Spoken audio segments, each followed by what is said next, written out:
no request, no can you say this particular line. Trust me when I say I don't know what's going to come out of this mic, but please no request. Can you sing happy birthday to my grandma? She couldn't be here. Sorry, grandma, I'll be here next year. Say damn. Rule number 2, there's a lot of you in here, as you can see. So, please no 2, 3, 4, 8-part questions. Find your one best question and ask that so we can get through as many as possible. Yeah. And rule number 3, really the most important rule, and that is to have fun. Are you guys ready to practice rule number 3?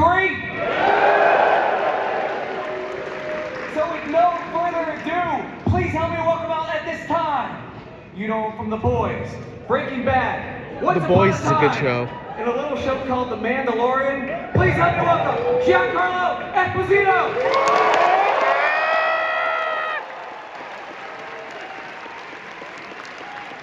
Twin Cities! We love you! Wowie zowie! Good place to be out in the cold, huh? But you ain't seen nothing yet. It's coming, baby. But I'll be out of here. And I'll come back and visit with my long Parker, don't worry. Good to be here. Hello. Hello there. Is this your first time in Minnesota? You know, I've been going through the past as I come to Minnesota downtown and I see these beautiful buildings and I look in the eyes of these beautiful people with this great energy. Something has told me that I've been here before. So it took me about 24 hours, and then I passed the Mayo Clinic. I know, I laughed too. I was like, why is that so familiar? I was here probably about 20 years ago doing a creative arts reading at the Mayo Clinic. And so I knew I had been here before. So when people have asked me, I kept saying, yeah, I've been here before, but I couldn't really quite pinpoint it until today. So I mentioned a couple of shows, you know, The Boys, Breaking Bad, shows that my 5-year-old doesn't watch. But a show that my 5-year-old does watch, and especially old repeats, is Sesame Street. Yes, indeed. And I want to talk about your time on Sesame Street, because I was watching and I was like, why? Who is it? Like, why do they look so familiar? Yeah, oh my God. I've been doing this for a little while. Sesame Street was a great experience for me. I had a chance to be Big Bird's camp counselor. And so it was a vacation. Oh my God, he was. Because I was in the city. I was a city boy at that time. Okay. After coming from Europe and going to professional children's school. And to be for 2 weeks in Bear Mountain with Big Bird was like a vacation. And I was excited about it. But it, in a way, changed my life because of the man in the suit, and that was Carol Spinney. Carol Spinney was Big Bird, and he had done it for many, many, many years. He's passed on now, but he was wonderful to be around, and also had some great advice, not only for me as a young actor, but for me as a human being. And so when you hear the energy of Big Bird, you know, for those of you who have young kids who watch Sesame Street, you really feel his energy, and it was real. He was a great human being, and I had a fun time doing the show. One thing that a lot of folks who have done Sesame Street or the Muppets have said, when you are talking to the characters through the Muppets, it's you are talking to the character. So did you find yourself like, oh my gosh, I'm talking to Big Bird? No, there's no doubt about it. I mean, I thought, how hilarious is this? You know, I played Mickey, Big Bird's camp counselor, and I'm looking up to him talking, and he literally is a bird. And so you really get a sense that you are speaking to, well, first of all, animals are very special. And those of us who have animals understand how keen their senses are and how vulnerable their emotions are. And so if you're able to really connect to your animal, you understand how perceptive they are to moods, to emotions, to feelings. And so it's a reminder for us to remember ourselves, because we are just a more evolved animal. And so because we don't think our animals can talk, but they can, Big Bird could, our animals speak in a different way. It's a language that if you are an animal lover or owner, that you understand that language. You know, a horse is a consoling animal because a horse can sense your whole emotion, your energy. And a horse can shake a fly off its tail. So they are so in connection to their physical body, and therefore they're in connection to yours. And so they use a lot of equine therapy as a thing for people who are depressed. It's a true thing, and that connection is very important to be able to remember it in our lives as human beings, that we are an evolved animal. For us to have that connection with each other means that we have to tune in. And it's a lot about, you know, I speak of this and take a moment to talk about it because it's what I do. You know, I act, and there's an inanimate object when I'm on camera, on film, or even when I'm on stage. The animate object is the other human being. And so I can't act alone. So much of the time, I'm sharing energy. Just like we all here in this room are sharing energy with each other and sharing energy from the stage to the audience. It's a feeling, it's a sense. And when you're tuned into it, you can feel how that energetic vibration can uplift you if you're attentive to it. Now, we have all these electronics which are to be helpful in our lives, but if we give that too much attention, it sucks our energy away, which is why we're reminded to look at our screen time. That is a tool that we are to use, but we, and I am guilty of it as well, sometimes use it as company, just like the television set or the radio, right? It becomes our company if we're lonely. So if we're able to communicate with each other, and I become more eager to investigate my own rhythm surrounding this. I have 4 daughters who I love very much, and they ask me how I am, and I take a moment to think about it. I take my own temperature, as I say, and I go, I'm a little lonely today, or I'm a little anxious today. Right? So I tell them, or I suggest to them, to ask for what they want. Ask for what you want in life. Share who you really are. Take off the mask and be real. So sometimes I'm in a position where I'm just open and I go, I'm anxious. And my daughter will go, what are you anxious about? And there's my therapy phone call. You know, I can share with someone who I love, who may not have as much experience in life, time in as I do, who may be less jaded than I am, ask me, what are you anxious about? Let's talk it through. You know, you never know where counsel can come in life. It's a wonderful thing. Woo! Woo! Woo! I want to talk about that energy, that same energy, because and how to use that positive energy as well as deflect that negative energy. This past year, in 2025, you were nominated for both an Emmy as well as a Razzie, right? How easy or difficult is it when you have some of these detracting factors out there? How hard is it, being in the entertainment business, being a public figure, to push that away and don't let it bother you? Well, you know, I feel like we as human beings, we yearn to be seen, right? And I'm in a position as an actor, as a performer, where that validation, if I give it an important power over me, an energy over me, then that becomes, if I get that, I'm somebody, right? So it becomes for me, I go through I'm nominated again for the boys, like my 8th nomination. And if I get that, I will somehow be Giancarlo, the guy who's arrived. And so I go through that, the fits and starts of that, and I realize I've already won. I've already won because I've come into my own as who I am, and that won't make a difference. It will be honestly wonderful to be acknowledged once again, but just to be nominated is a win for me. So when I look at it that way, it quells all of those things that I desire, that anyone would desire. right? To be validated. What I tell my kids is, they're all in their 20s now, and they've had numerous boyfriends, and they're yearning for attention, they're yearning for love, they're yearning for validation.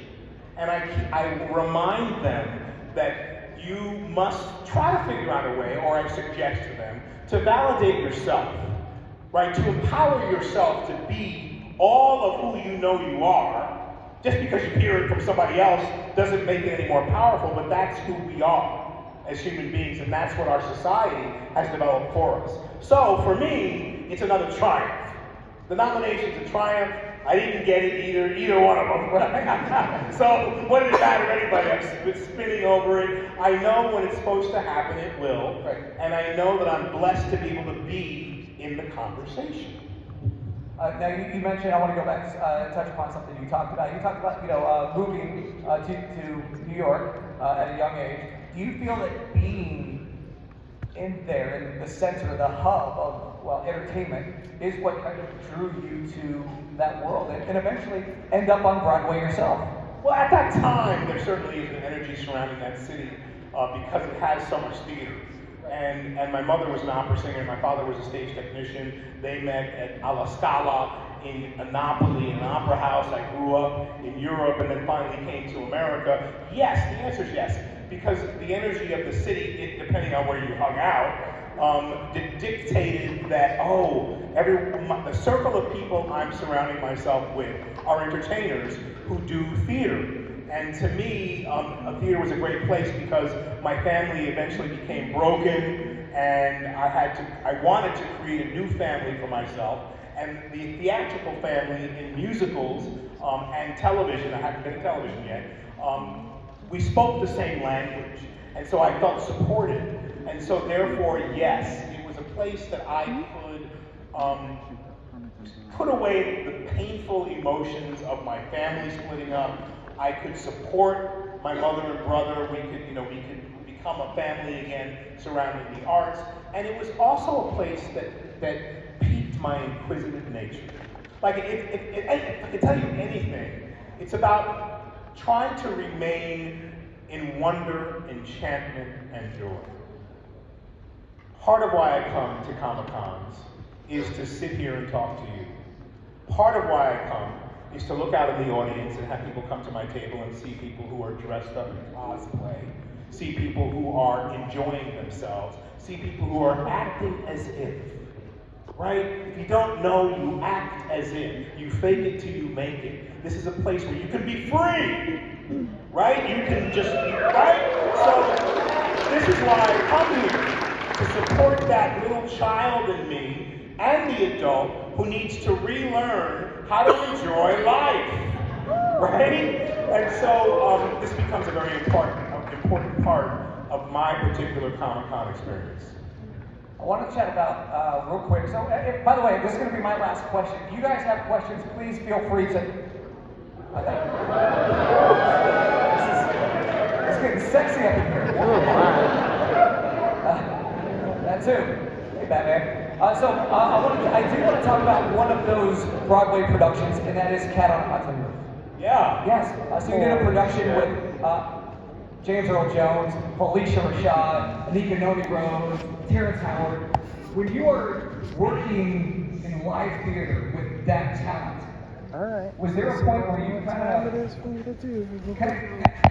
caught watching as opposed to being like, oh wait, I'm up now. Like, did you get a cut? It's always a fascinating part of working with a master like James Earl Jones. I was going to ask Who, you, like, I met for the first time when I was 12, 13 years old. My brother had done The Great White Hope on Broadway with him. I was not in that play, but he was an idol of mine. So to work with him, to talk with him, to sit in his dressing room with him was really an honor. I felt like he grew up in the theater. He overcame a stutter by becoming an actor. Like, is that not the ultimate way to face your fear? Like, many of us, inclusive of myself, have certain fears in our lives, and it's hard to move through them. Sometimes we become frozen.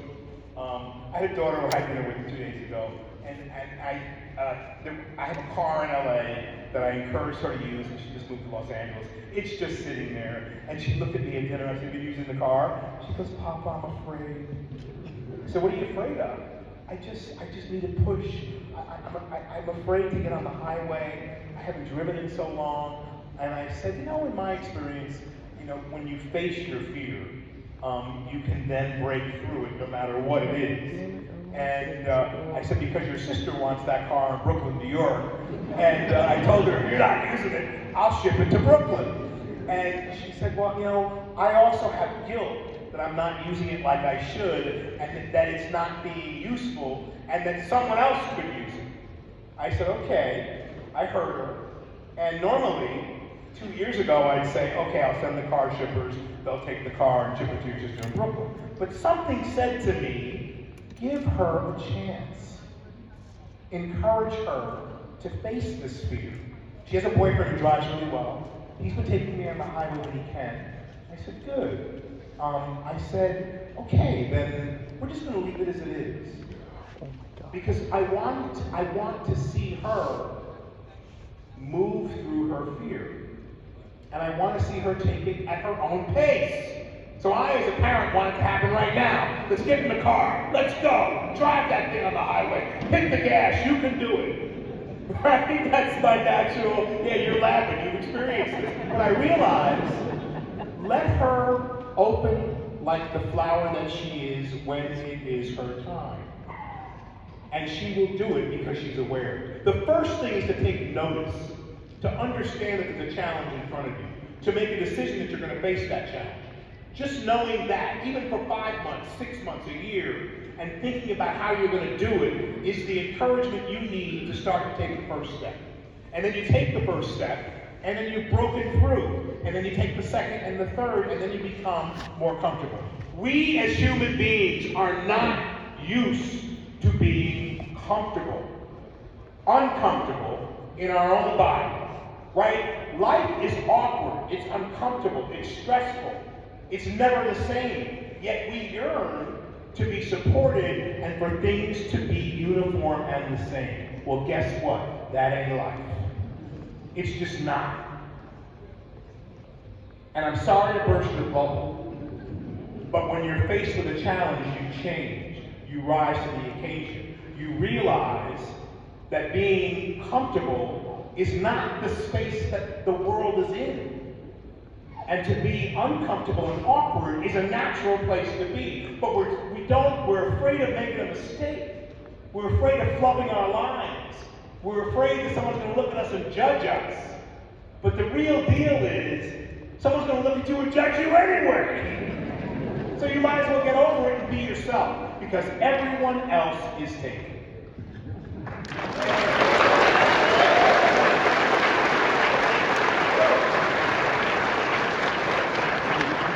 Hello, what was your name? Hi, my name is Meg, Hi, Nick.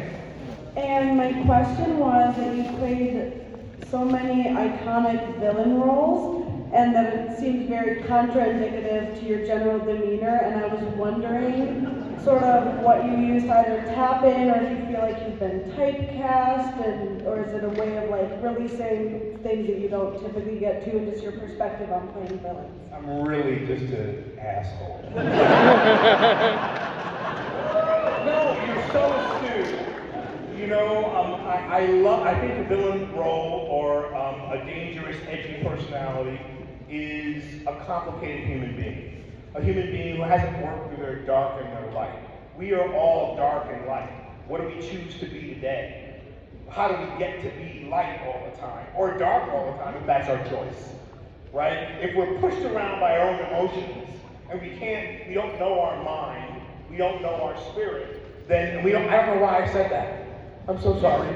I don't know why I said that. Screw you! Get out of here! What are you doing here? I don't know. I don't know why I did that. Right? That means you just don't know yourself yet. So part of what I've learned through playing some nefarious characters that I play is that I need to do that. Right? It exercised an angry part of me that was resentful and angry that my mother and father divorced.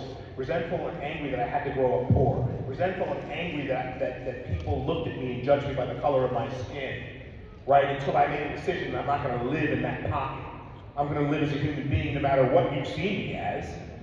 I'm going to really reflect on who I am, because I believe that you're not who you think you are. You've developed an image of who you are, and that's what you live through.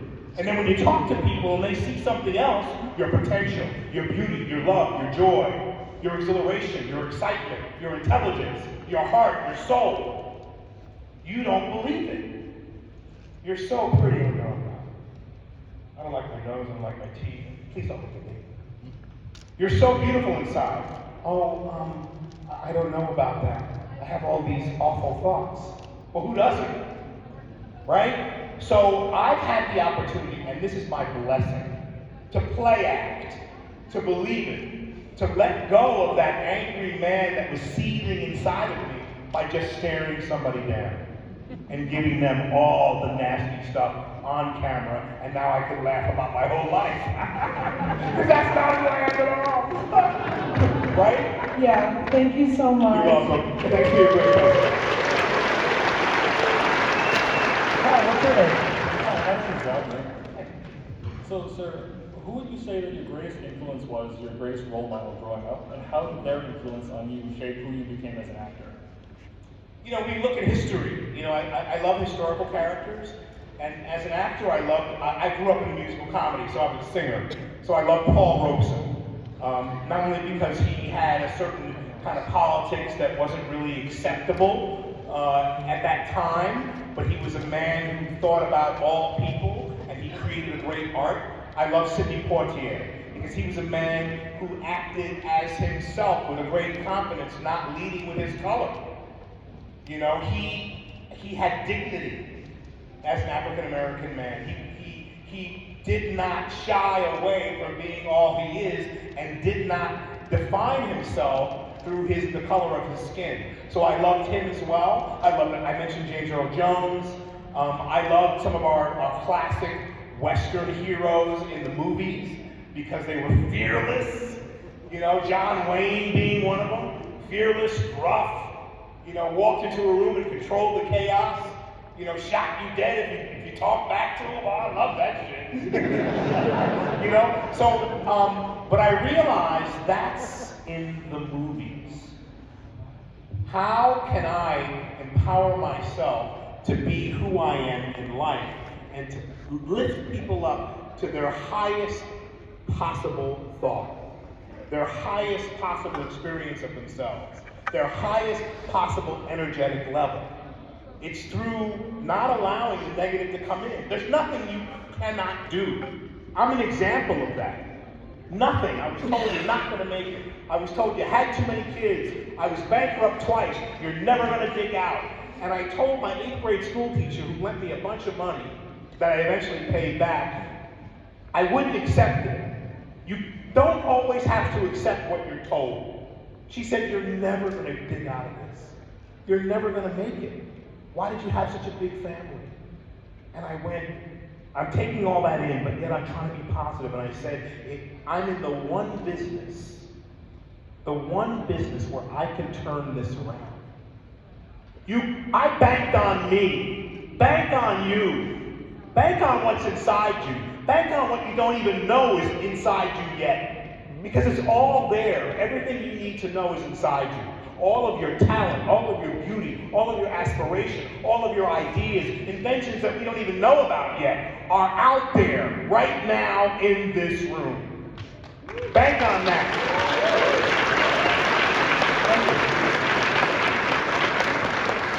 Hi, what's your name?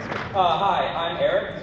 Before my question, I was just gonna have to confess that you were talking about the Razzies and everything. At first, I think you were fine in Megapolis, and that's why, as a basketball, I did vote for Borderlands over your movie, Borderlands Supreme Combo. But to my question, you played some very iconic roles. Gus Fring in Breaking Bad, and in the movies, you played Bugging Out from Do the Right Thing, and those are two polar opposite characters, and yet they both really want to win at the end.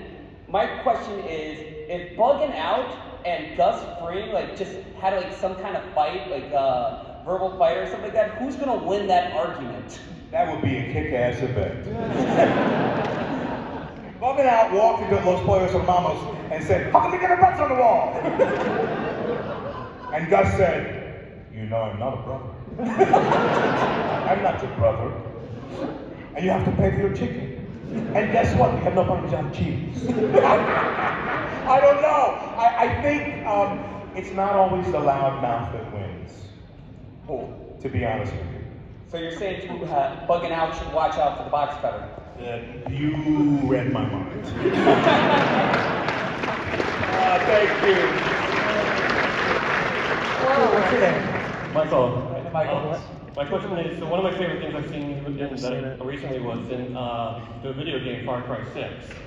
Damn it. Your fantastic presence in that game. And I was just wondering what attracted you to that medium. What was the last thing you said? What attracted you to that medium, to video games? Okay, so look, you're seeing it like I'm really a 6-year-old. And we, as an actor, you laugh and no, it's true. I'm a little kid, I don't get my way, I want to scream and holler. I recognize that about me. I also recognize my inquisitiveness about things I have not done. And I was really interested in how you make a video game, like how that happens.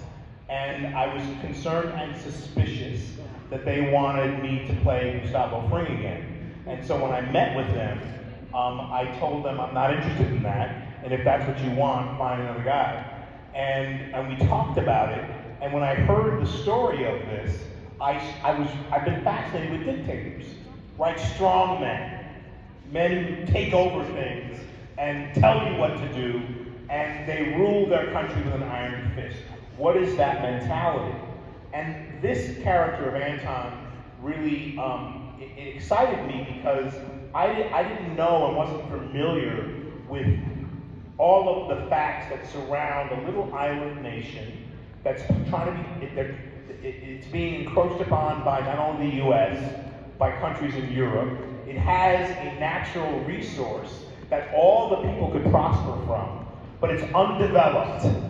And I was really fascinated to figure out how to have this man love his people, but yet he had to indenture them. He had to make them work to create and to refine this viviro, this product, which he could sell to the world, to keep the country owned by him and his own people. Very tricky and complicated situation.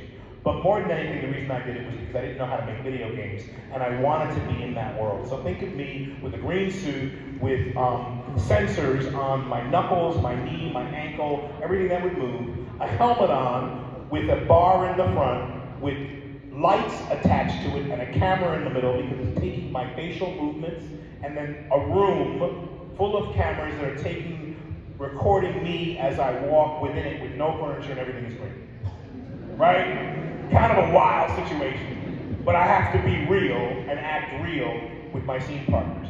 So to be inquisitive about something you've never done before, to want to know how it's made, I would be on the set for hours. Yeah, they shot me. They shot me, and then they take all of that, put it into a computer, send it to people around the world, who then digitize what my movements are. And when my manager first saw the first rough cut, he said, "This is film. They shot you." I said, "No, it's not. They made me."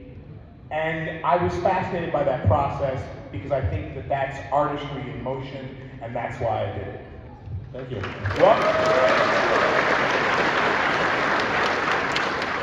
Hello, what's your name? Hello, my name is Alex, and I just want to say welcome back to Minneapolis. Thank you. And there's throughout your career, you have had so many great roles and worked with so many great directors. By the way, I want to give a shout out to Night on Earth. I love your story with Arnie Lewis-Stahl as Yo-Yo Lampshade. That's a great one. But my question is, since Brendan Fraser is attending this convention, I wanted to focus on a movie that you two did together that I'm not sure if many people have seen it, called Monkey Bone. I was just curious about what was the experience like working in that movie with director Henry Selick? I loved Henry, but first I'll say I love Brendan. It's so great to see him here. I was just talking about this movie on the elevator. I said hi to him and was ecstatic to give him a big hug and received a lot of love from him because he was a highlight of that movie for me. I played Hypnos, the God of Sleep. I had to learn how to do something I had never done before. I literally had to walk on my knees in a green suit with a dummy of the body of a satyr in front of me, that dangled in front of me. So I'm literally on my knees, and the body is attached to my body, and I had to make the body move, right? The body was in front of me, and it would move. And I thought, wow, this is a challenge, and it's gonna hurt my knees. But I freaking loved it. Henry Selick is a genius. He did James and the Giant Peach, for those of you who don't know. Maybe you'll get a chance to watch it with your kids soon. Great movie. And Brendan was in this movie. Bridget Fonda was in this movie. A lot of great folks were in this film. One of my favorite scenes was on the golf course, riding up in a golf course, in a golf cart, and hopping off the golf cart and walking over to Brendan and taking out, my 5-iron, and literally his head was in one of the holes and just teeing off on him. I mean, it was a great fantasy picture that I think is really, really wonderful. And a little factoid, it was my very first little action figure. There are collectibles, yeah man, from Monkey Bone of all of us that are about yay high. They come in a set of all the characters, and it was the first time I ever saw myself so it was a 4-hour makeup, I had horns and a red face and a dinner jacket. I was the partying Hypnos God of Sleep. Fun movie, I love talking about it. Thank you so much. Well, we still have a long time. We have like 10 minutes left. We're going to try to get race through them. Come on, possible. Hello, what's your Not name? to keep the Far Cry 6 question too much, but you were ultimately Payday 2. How much did Overkill tell you about the character you were playing and his weird backstory and what you have to do to really find him as the secret final boss? nothing. Payday 2 was such a quick gig, I had to put it together myself. I had to go back and watch Dustin Hoffman as a dentist in Marathon Man. I had to figure out how I could model this character with an homage to that particular scene. I was flying by the seat of my pants, but I was committed, and I loved it, and I found it somehow in 2 days of shooting. Okay, so you had no idea you were an alien who might be a member of the Illuminati from ancient Aztec who lives within the secret basement of the White House. I am not making this up, this is the actual lore. No clue.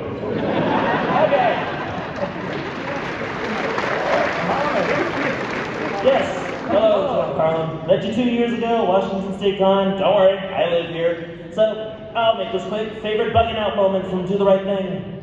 It had to be in the pizzeria. How come you got the buttons on the wall? I mean, that was it. I mean, really to complain that we weren't represented in an Italian pizzeria. I'm half Italian, half black, half African American. It was the perfect moment for me personally, and it was the perfect moment for the film. And I love Danny Aiello, God rest his soul. We had a great scene and we cried in each other's arms after the scene was done because we realized he was carrying so much anti-Semitic crap against black people, and I was carrying so much anti-Semitic crap for Italian people in America. And so it was a healing moment for both of us to shoot that scene. Wonderful. Nice to see you again. Nice to meet you again, thank you. Hello, what's your name? Hi, my name is Jared, and I was just wondering, after doing so many iconic roles and series and whatnot, I was just curious if there was a particular series or project you wanted to be a part of, but haven't been reached out to. I have this feeling that when I don't get something, it wasn't meant for me. I used to pine and mourn, and I remember back many years ago. Many of you might remember this film. It was called Carbon Copy with George Siegel, who was a great comedian, and it was between me and Denzel Washington. And you know who wound up getting the role. And I always thought it was more suitable for me to get the role because of my background. But Denzel was great in the movie, George was great in the movie. It wasn't meant for me. So I do have those moments where I wish, but they're less now because when you take your life into your own hands, you start to create it. you not only attracted through the law of attraction, through the principle of attraction, you start to create it. And so for me, I produce and direct now. I option novels that I bring to the screen. Parish is now a show that I did for AMC. Not many people saw it. Parish is now on Netflix. It took me 10 years to make it. It was on Netflix. It started last weekend. It went from 8 to 3 in 2 days. It is partly the story of little parts of my life, but it is the story of a man who puts his family first, but he has a skill from the past that you start to realize he was very good at. And what will a man do, right? To be an ordinary man has to become an extraordinary man. I did it because I wanted to play an everyman. Not a hero, not a villain, an everyman facing the challenges that we all face in our lives every single day. Trying to take care of our family. And if you get a chance to watch that, I would watch it. So, when you start to create in your life, you miss what you miss in the world that's offered to you that you have to audition for. I don't care what you do, you miss it less. If you have a dream you've never made good on, start making good on it today. Because what you do today will determine your tomorrow. What you do today, 10 minutes a day, to create and attract an idea you've had for 10, 15, 20 years means that it's going to happen. The universe hears you, it wants to deliver for you, it believes in you, it loves you, you just have to speak it. Thank you.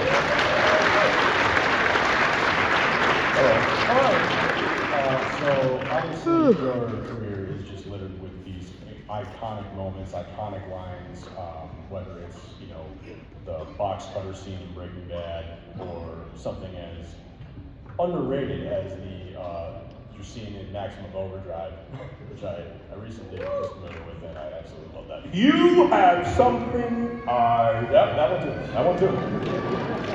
Are there... You are not a god. You are simply bad product. Damn. You are done.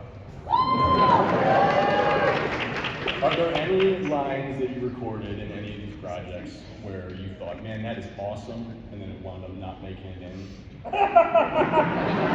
My ego is so big, everything I say is awesome.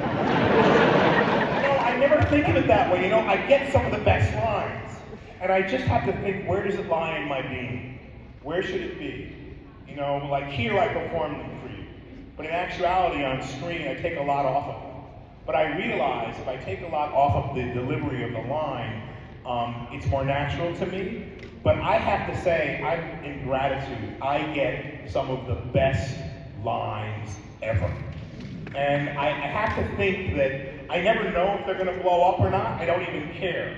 I just want to be able to deliver them so that you feel them. But I feel blessed to have great writing behind what I've done in many different situations. So I never pine for a line to become iconic, but I do have so many. You're right. Yeah. Thank you. Thank you. All right, we have less than 5 minutes. Hello, what's your name? Hi, my name is Carter. And Hi, Carter. Were there any props that you saw and you thought were really cool that you wanted to keep them in? All of them, Carter. You know what I mean? I'm trying to stick stuff in my pocket. Security's like, oh, I see that. Take that cup out of your pocket. Los pollos hermanos stuff. I finished Breaking Bad. I never got a tray. I never got a cup. I think I took a pen. I'm so honest about it that I had to tell, I'm going to take this pen home. This Los pollos hermanos pen. I wanted the dark saber, dude. I was gonna say, oh my god. I could have had one if I hadn't broke 6 of them. I broke one after the other, and there was nothing to smuggle away. I want my costumes, I want all of that, and then I just have to give it up and surrender that some of those things are going to go to a place that are more important than my basement. So I let go. And if someone gives me something, the first tray I had from Los Pollos Hermanos was a fan who came up to me and said, "You should have this," and I was screaming with joy that it could go in my display. Thank you, Robert. Hi, my name's Lincoln. I have a question. So, what was your favorite part of playing A.B. Winter on the show The Residents? Oh my God, a very special show, The Residents on Netflix. What was my favorite part? My favorite part was saying yes, because I didn't know what to do. A friend of mine, Andre Brower, passed away while he was doing that show. And we love Andre, yeah, big hand for Andre. We love Andre, and I didn't know if I could do it because it was sensitive to me. And I had to start thinking about how will I do this if I say yes. And I didn't watch anything that he already did. I had to shoot everything he already shot. And I said yes because it was a way to honor another human being who was a great actor. And so there's this saying, what would Jesus do? And I started saying to myself before I accepted it for 3 days, what would Andre do? What would Andre do? I know, it's funny. He's laughing beyond the veil. What would Andre do? And I said to myself, Andre would do it for you. And so I dedicated my performance to Andre. I made it my own, and I loved this show. I loved it because I play a guy who's stern. He's not a bad guy, but he's a guy, look, I yearn for order in my life. He's a guy who has to create order for other people. And that order is comfortable. What he creates for them allows them to be comfortable in a certain space, which is the White House. So I love that role, I love that show, and it was really fun to do. Thank you. All right, so unfortunately we are out of time. But here's what I want. If you guys could all, everybody who's in line, come up here to the front. Everybody who's in line, come up here to the front. And on the count of 3, you are all going to yell your question out. I don't know what's gonna happen here. So, all right, you guys know the rules? All right, ready? On the count of 3, yell out your question. 1, 2, 3, go! What was my favorite part of Mandalorian? I got it! Yes! Yeah, young man. My favorite part was coming out of my TIE fighter, 40 feet into the air, right? And keeping the door open and coming out with that darksaber. It was a hero moment. I loved it. Twin Cities Con, please